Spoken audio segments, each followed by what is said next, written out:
ఎవరో శ్రీరంగానికి అతిథులు వస్తున్నారు.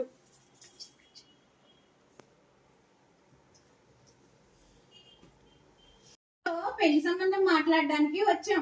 మా అమ్మాయిని మీ అబ్బాయికి ఇమ్మని అడగడానికి మాట్లాడడానికి వచ్చాం. ఆహా, అలాగా, వచ్చి కూర్చోండి. చాలా సంతోషం. ఇంతకీ మీ అమ్మాయి పేరేమిటి? ఏం గొప్పదనం ఉందని ఎంత దూరం వచ్చారు? ఈమె పేరు గోదాదేవి.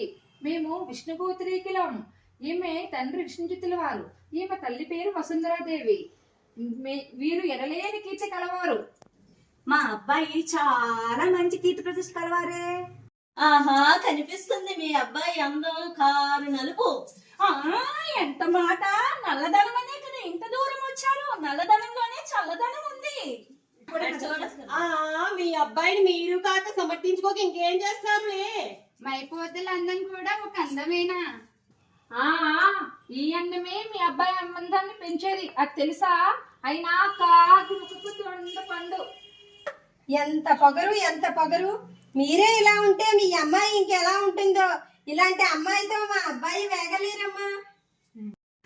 ఇంతకీ మీ అబ్బాయి ఊరేమిటి, పేరేమిటి? ఏమైనా చదువుకున్నాడా? చుట్టాలు బంధువులు ఎవరు ఉన్నారా లేరా?